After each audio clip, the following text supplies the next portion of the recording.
सबसे पहली खबर है लोहरदगा से, जहां झारखंड एटीएस की टीम को एक बड़ी कामयाबी मिली है। कुडू थाना क्षेत्र के कौवाखाप गांव में आतंकी संगठन से जुड़े अल्ताफ अंसारी के घर से भारी मात्रा में हथियार बरामद किए गए हैं। कई आपत्तिजनक सामान भी बरामद किया गया है और अभी भी एटीएस की छापेमारी चल रही है। पूरे घर की तलाशी ली जा रही है और कहा जा रहा है कि झारखंड के 15 अलग अलग ठिकानों पर एटीएस की छापेमारी की गई है। आतंकी संगठन अलकायदा इंडियन सब कॉन्टिनेंट के 7 आतंकी को पकड़ा गया है। एटीएस की टीम ने लोहरदगा के कुडू, कैरो, हिंजुला और हजारीबाग के बिलावल में छापेमारी कर रही है। एक आतंकी के भाग जाने की भी खबर है और उसके घर से हथियार और कई सामान बरामद कर लिए गए हैं। फरार आतंकी के परिवार से पूछताछ चल रही है। उनकी योजना क्या थी, कब से और किसके संपर्क में थे, इस पर एटीएस के अधिकारी जानकारी ले रहे हैं। एटीएस को खबर है कि अलकायदा इंडियन सब कॉन्टिनेंट अंसारुल्लाह बांग्ला टीम के साथ इस्लामिक राज्य बनाने की फिराक में है और इसके लिए लगातार प्रयास कर रहे हैं। तो झारखंड एटीएस ने क्या कार्रवाई की, ये हम आपको बताने जा रहे हैं। यहां पर आप देखिए झारखंड एटीएस का बड़ा एक्शन। झारखंड में 15 जगह पर एटीएस ने छापेमारी की है। एक बड़ा एक्शन एटीएस की तरफ से हुआ है। इसके बाद अगली स्लाइड पर लाते हैं। जानकारी यह है कि रांची, हजारीबाग, लोहरदगा में एटीएस ने एक बड़ी छापेमारी की है और रांची के चान्हो के चटवन और इटकी में यह छापेमारी की गई। वैसे इलाके हैं जो कि आदिवासी बहुल इलाके हैं। लोहरदगा के कैरो, कुडू और हिंजुला में छापेमारी की गई है और इसके अलावा हजारीबाग के पिरावल में एटीएस ने छापेमारी। कई ऐसे जगह हैं जहां पर एटीएस ने अपनी दबिश दी है और ऐसे में जो कामयाबी मिली है, 7 आतंकी गिरफ्तार कर लिए गए हैं अब तक एटीएस की छापेमारी में। हालांकि एक के फरार होने की सूचना है। लोहरदगा के कुडू से कंट्री मेड हथियार मिले हैं, यानी कि खुद ही बनाए गए हैं। कौवाखाप में अल्ताफ अंसारी के घर से इन सामानों की बरामदगी हुई है। तो कुल मिलाकर कहें एक बड़ा एक्शन और बड़ी कामयाबी मिली है। कई आपत्तिजनक सामान मिले हैं इस रेड में। अलकायदा इंडियन सब कॉन्टिनेंट से यह जुड़ा हुआ मामला है और इनका मकसद क्या था, ये और आकाश साहू की एक रिपोर्ट है, उसे हम दिखाना चाह रहे हैं। जिले में झारखंड एटीएस की बड़ी कार्रवाई सामने आई है। आतंकी संगठन से जुड़े मामले में एटीएस की टीम ने जिले के कुडू थाना क्षेत्र अंतर्गत कौवाखाप से अल्ताफ अंसारी नामक युवक के घर पर छापेमारी कर 2 कंट्री मेड हथियार बरामद किए हैं। इसके साथ ही कई सामग्री भी एटीएस की टीम ने जब्त किया है। हालांकि जो युवक है अल्ताफ अंसारी, जिस पर आरोप लग रहे थे आतंकी संगठन से जुड़े के, वो फिलहाल फरार है। वो एटीएस की गिरफ्त में नहीं आ सके हैं। एटीएस की टीम लगातार उसकी गिरफ्तारी के लिए भी छापामारी कर रही है। अब देखना होगा कि लोहरदगा के साथ साथ राज्य में आतंकी संगठन का जो जाल फैला हुआ है, इसे एटीएस कब तक धर पाती है। फिलहाल जिले में आतंकी संगठन से जुड़े मामले में एटीएस की यह अब तक की बड़ी कार्रवाई है। आकाश साहू, न्यूज़ 18 लोहरदगा। तो न्यूज़ 18 को सवाल पूछ रहा है, इस पर हम जरा जाते हैं। सवाल यह है कि क्या है झारखंड का आतंकी कनेक्शन, झारखंड और आतंक का कनेक्शन क्या है, कहां से भारी मात्रा में ये हथियार आए, कहां से लाए गए, ये सवाल है। सवाल इसके बाद यह है कि अल्ताफ अंसारी के घर कहां से हथियार आए हैं। सवाल यह भी है कि क्या है आतंकी संगठन अलकायदा की साजिश, उस साजिश में किसको घेरने की योजना है, क्या है संगठन का मकसद। क्या झारखंड को इस्लामिक स्टेट बनाने की साजिश रची जा रही है। और जो टीम जिसका नाम आ रहा है अंसारुल्लाह बांग्ला, ये टीम क्या चाहती है, इसके पीछे इनका मकसद क्या है और क्या इसका झारखंड कनेक्शन है, ये भी सवालों के घेरे में है। सवाल यह है कि झारखंड में आतंकियों की बड़ी साजिश क्या, कब, कहां और किसके संपर्क में आतंकी आए। दिल्ली से एक बड़ी खबर आ रही है। आतंकी संगठन अलकायदा से जुड़ा मामला, अलकायदा से जुड़े मामले में बड़ी कार्रवाई हुई है। यूपी, झारखंड, राजस्थान, जहां पर छापेमारी की गई है और अलकायदा का कनेक्शन यहां सामने आया। दिल्ली पुलिस की स्पेशल सेल ने यह खुलासा किया है।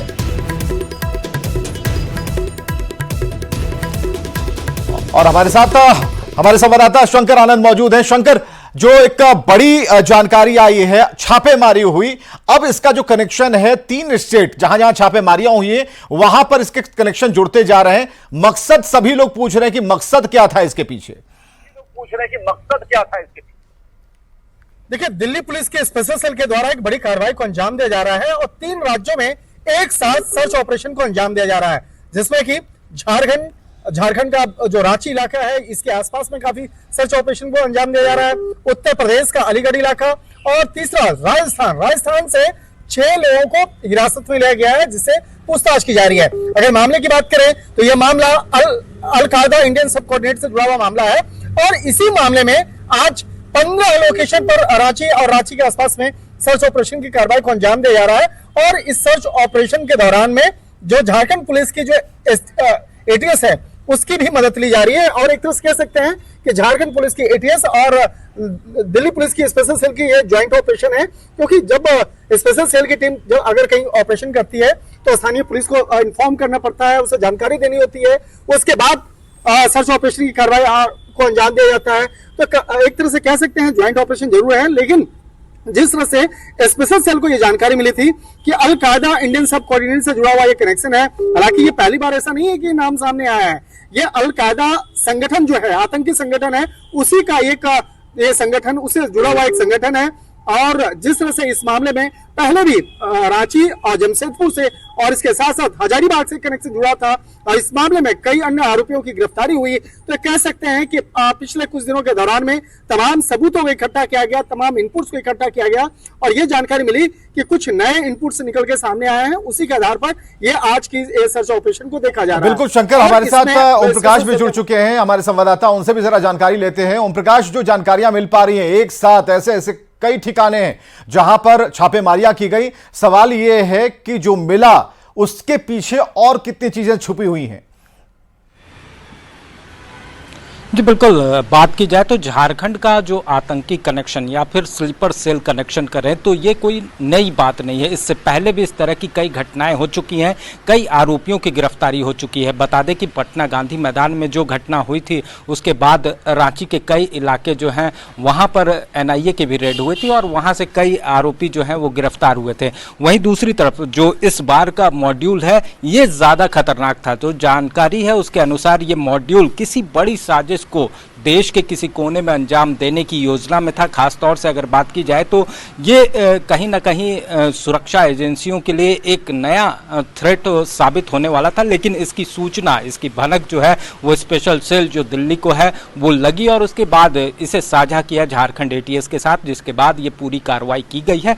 कार्रवाई में अभी तक जो जानकारी है उसके अनुसार इस मामले में 6 से ज़्यादा लोगों को जो है वो डिटेन किया गया है। तमाम लोगों से पूछताछ जारी है। हथियार और इसके साथ ही कई दस्तावेज भी बरामद हुए हैं जो कि कहीं ना कहीं विवादित हैं, जो कि संदेह के घेरे में भी हैं। तो इस पूरे मामले की पड़ताल फिलहाल इस वक्त जारी है, लेकिन कहा जाए तो एक बड़ी कामयाबी है जो सुरक्षा एजेंसियों को मिली है और इसमें कहीं ना कहीं बड़े मॉड्यूल का खुलासा होगा, क्योंकि जो कैसे कनेक्ट कर रहे हैं आप जहां छापेमारियां की गई हैं झारखंड के उन इलाकों को कैसे कनेक्ट कर पा रहे हैं? क्योंकि आज से पहले भी जब भी ऐसी कोई खबर मिली या फिर छापेमारी की खबर मिली, ये सब इलाके जो कि पहली बार हमें लग रहे हैं कि कुछ इलाके तो ऐसे हैं कि पहली बार ही सुनने को मिल रहे हैं और जो तस्वीरें बयां कर रही हैं सुदूर ऐसे ग्रामीण इलाकों की बात है, तो कैसे कनेक्शन इन सबके बीच में है? जी बिल्कुल, अगर बात की जाए तो ज़्यादातर जो कनेक्शन है वो सुदूर इलाके में है, लेकिन जो इनपुट्स हैं उसके अनुसार कुछ शहरी इलाके भी हैं जहां पर इन मॉड्यूल के कुछ सरपरस्त रहा करते थे और उन जगहों पर भी एटीएस की टीम ने अपनी दबिश दी है। हालांकि उसकी पूरी तरह से जानकारी जो है इस वक्त खुलकर सामने नहीं आ पाई है, लेकिन इतना ज़रूर है कि रांची का बरियातू का इलाका एक है, वहाँ पर भी ये टीम सुबह गई थी और वहाँ से भी कई जानकारियाँ हाथ लगी है। हालांकि उस मामले में वहाँ से कोई किसी व्यक्ति को डिटेन नहीं किया गया है और उस बारे में अभी काफ़ी गोपनीयता बरती जा रही है। वहीं दूसरी तरफ अगर बात की जाए जो कनेक्शन की, तो सबसे पहले अगर सीटीओ का इलाका देखा जाए तो उस इलाके में भी पूर्व में घटनाक्रम हो चुके हैं। वहाँ से जो है जो गांधी मैदान में ब्लास्ट हुआ था वहीं से आरोपी थे। इसके साथ ही ओरमांझी का इलाका था जो कि सुदूर इलाका कहा जा सकता है। वहीं अब जो घटनाक्रम, इस घटनाक्रम की बात की जाए तो यहाँ पर भी आप देखेंगे कि जो रांची की अगर बात की जाए तो चान्हो का चटवल इलाका है, जो कि काफ़ी सुदूर इलाका है और वो पूरा इलाका जो आदिवासी बहुल है, तो इसके साथ साथ मुस्लिम बहुल इलाका भी है। मदरसा में वहाँ पर एटीएस की टीम ने दबिश दी थी और वहाँ से मौलाना को अपने साथ डिटेन कर ले गई है। बिल्कुल ओम प्रकाश, शंकर आनंद हमारे पास है, इस सवाल को जरा उन तक पहुंचाते हैं क्योंकि ऐसे मामले शंकर बेहद करीब से देख पा रहे हैं जब जो छापेमारियां होती हैं और एटीएस कार्रवाई करती है। शंकर, यहां पर पहले दरभंगा, बिहार में दरभंगा मॉड्यूल की खूब चर्चा होती है और कई ऐसे आतंकी जिनका सीधा कनेक्शन बिहार से रहता था, कई घटनाएं ऐसे हैं।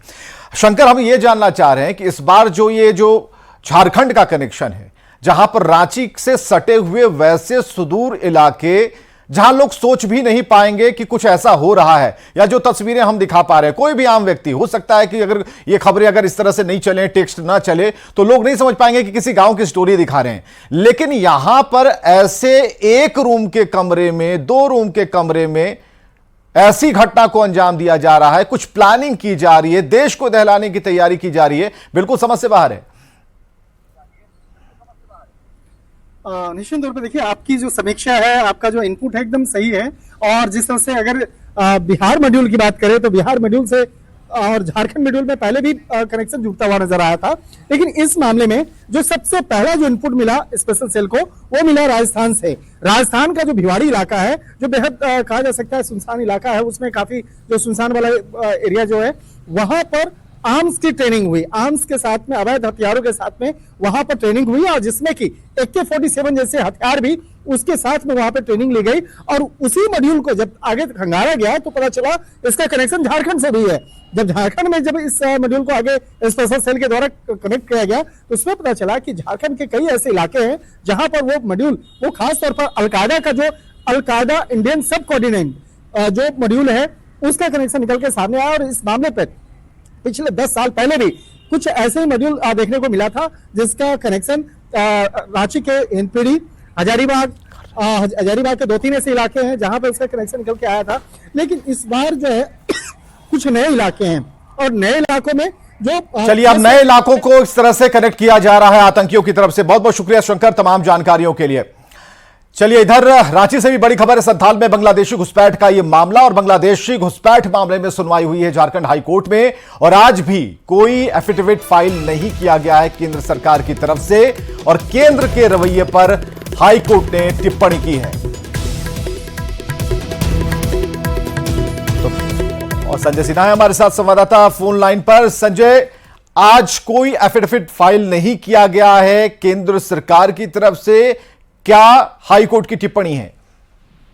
देखिए, सबसे पहले आपको बता दें कि आज 2 जगह से एफिडेविट फाइल होनी थी, एक केंद्र सरकार की ओर से, दूसरा राज्य सरकार की ओर से। राज्य सरकार की ओर से आज एफिडेविट फाइल हुई है और राज्य सरकार की ओर से जो एफिडेविट फाइल हुई है उसमें यह बताया गया कि जो संथाल के 6 जिलों के जो SP हैं उनकी ओर से जो रिपोर्ट दिया गया उसमें सभी जिलों में बांग्लादेशी घुसपैठियों की संख्या 0 यानी 0 बताई गई है, जो अपने आप में एक सवाल है। तो जाहिर है कि ये रिपोर्ट, ये भी कहा गया कि ये रिपोर्ट महज 2 दिनों के अंदर जो थाने और दारोगा हैं सभी 6 जिलों के, उन्होंने मिलकर ये रिपोर्ट बनी और 2 दिनों के अंदर रिपोर्ट को कोर्ट को एफिडेविट के तौर पर कोर्ट में प्रस्तुत कर दिया गया। तो सवाल यह भी है कि महज 2 दिनों में आप रिपोर्ट बनाकर कोर्ट में सौंप देते हैं, और वहां पर जो राज्य सरकार की ओर से जवाब दिया गया, ये बताया गया कि इन जिलों में, संथाल के सभी जिलों में घुसपैठ नहीं है, संख्या 0 है। अब बात आइए केंद्र सरकार के एफिडेविट पर। केंद्र सरकार की ओर से आज भी कोई एफिडेविट फाइल नहीं किया गया, जिस पर कोर्ट ने टिप्पणी कहा कि जो केंद्र जो है इस मामले में गंभीर नहीं है, और मामले में जो गंभीरता इतने बड़े मामले को लेकर नजर आनी चाहिए थी वो नजर नहीं आ रही है। तो कोर्ट ने इस मामले को खासकर केंद्र सरकार को कहा कि जो समय मांगा गया था केंद्र सरकार की ओर से, क्या आप हमें 1-2 मामलों में, एक मामले में केंद्र सरकार की ओर से 6 हफ्ते का समय मांगा गया, दूसरे मामले में 4 हफ्ते का समय मांगा गया। कोर्ट ने दोनों मांग को अस्वीकार कर दिया। कोर्ट ने कहा कि नहीं, हम इस मामले में आपको बहुत ज्यादा समय नहीं दे सकते हैं, और कोर्ट ने अगली तारीख जो है 5 सितंबर को रख दिया है। मतलब कि कोर्ट इस मामले में गंभीरता बरत रहा है, और जो सख्ती है, ये केंद्र सरकार को अपने हिस्से का क्या काम करना है, राज्य सरकार को अपने हिस्से का क्या काम करना है, कोर्ट दोनों ओर देख रहा है। बहुत बहुत शुक्रिया संजय तमाम जानकारियों के लिए।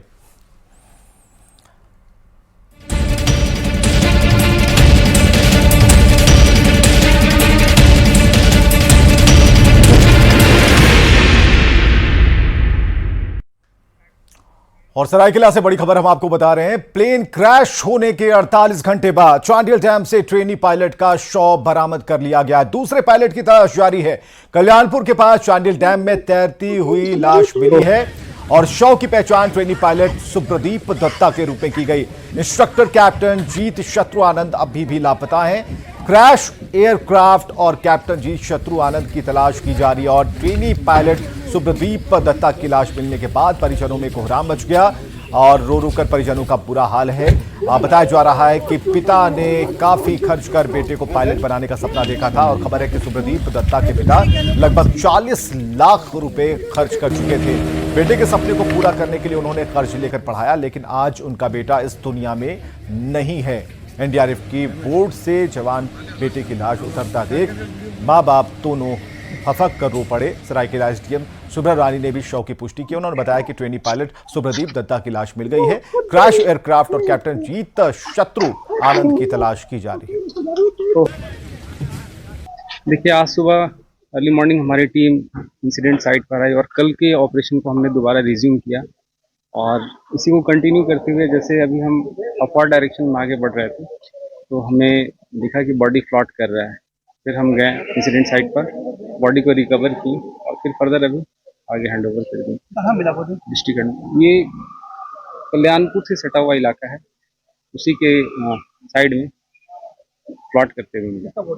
तो कल तो हम लोगों ने सर्च किया था तो एक पेयर ऑफ शूज हम लोगों को मिला था जिसमें सस्पिशन था कि किसी उन्हीं में से दोनों में से किसी पायलट का होगा। बट आज हम लोगों ने एक बॉडी रिकवर की है और वो बॉडी जो है वो उसमें जो नेम प्लेट है उससे ये पता चल रहा है कि वो ट्रेनी पायलट की बॉडी है। जी जी जी, अभी क्योंकि हम लोगों को एक मतलब जो एयरक्राफ्ट है वो अभी तक हम लोग उसको ट्रेस नहीं कर पाए हैं, तो इसलिए अभी सर्च अभियान जारी रहेगा। तो घटना के लगभग 50 घंटे बीत चुके हैं, लेकिन क्रैश एयरक्राफ्ट और कैप्टन जी शत्रु आनंद का अब तक कुछ भी पता नहीं चल पा रहा है। लगभग 50 घंटे से लापता विमान की तलाश की जा रही है। कल एनडीआरएफ की टीम ने लगभग 8 घंटे तक सर्च ऑपरेशन चलाया।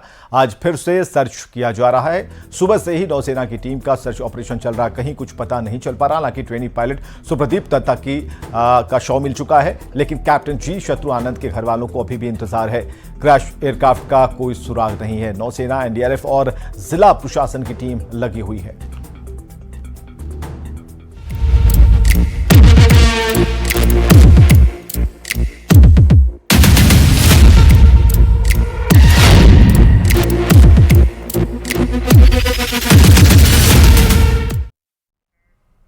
और एक बड़ी खबर आ रही है चाईबासा से, जहां सियासी गलियारे से बड़ी खबर है। पूर्व मुख्यमंत्री चंपाई सोरेन आज चाईबासा आएंगे। समर्थकों से मुलाकात करने का कार्यक्रम है चंपाई सोरेन का।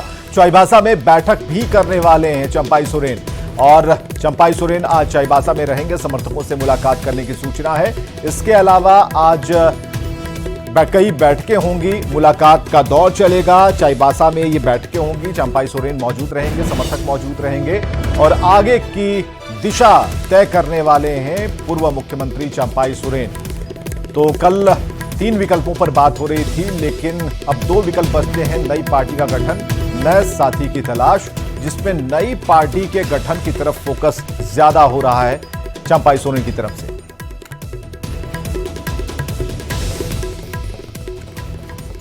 चलिए, इधर चंपाई सोरेन को जेएमएम की 2 टूक, अंधकार की ओर जा रहे हैं चंपाई सोरेन। झारखंड मुक्ति मोर्चा ने 2 टूक कहा है कि चंपाई सोरेन अंधकार की तरफ जा रहे हैं, सुनहरे भविष्य को छोड़ रहे हैं चंपाई सोरेन। और जेएमएम ने कहा कि बड़ी राजनीतिक भूल कर रहे हैं चंपाई सोरेन। जेएमएम के केंद्रीय प्रवक्ता मनोज पांडे ने यह बातें कही हैं। मनोज पांडे ने कहा कि झारखंड में जेएमएम और हेमंत सोरेन की सोच वाली कोई पार्टी नहीं है। चंपाई सोरेन सुनहरे भविष्य को छोड़कर अंधकार की तरफ जा रहे हैं, एक बड़ी राजनीतिक भूल करने जा रहे हैं।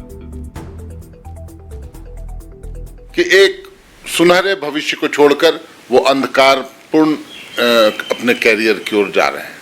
संगठन की तो बात, झारखंड से टूटकर ही वो दूसरे एक संगठन बनाने की घोषणा कर रहे हैं। जनता का समर्थन मिलेगा क्या? जनता सुनना चाहेगी क्या? हेमंत सोरेन के खिलाफ, झारखंड मुक्ति मोर्चा के खिलाफ? एक बहुत बड़ी भूल, राजनीतिक भूल चंपाई बाबू ने किया है।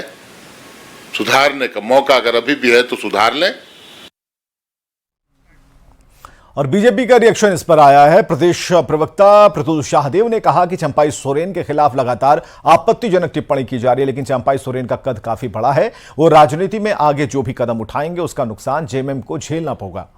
अब देखिए, चंपाई सोरेन जी के लिए इन्होंने तरह तरह के शब्दों का प्रयोग किया। किसी ने गद्दार कहा, किसी ने उन्हें कुकर्मी कहा, ऐसे घटिया शब्दों का प्रयोग किया। और इसके अतिरिक्त ये भी कहा कि आदिवासी हैं तो नंगे पांव जाना चाहिए था इनको, हेमंत सोरेन को जेल से लेकर सिंहासन सौंप देने के लिए। तो चंपाई सोरेन प्रकरण ने पूरे तरीके से झारखंड मुक्ति मोर्चा के भीतर खाने की घटिया राजनीति को एक्सपोज कर दिया। किस तरीके से मुख्यमंत्री को जबरन रिजिग्नेशन कराया गया, उनको मुख्यमंत्री रहते कार्यक्रमों में हिस्सा लेने की इजाजत नहीं थी। तो चंपाई सोरेन जी जो भी रास्ता चुनेंगे वो झारखंड मुक्ति मोर्चा के लिए सिर्फ और सिर्फ नुकसान का होगा। चलिए, छोटे से अंतराल के बाद देखिए दो दनादन।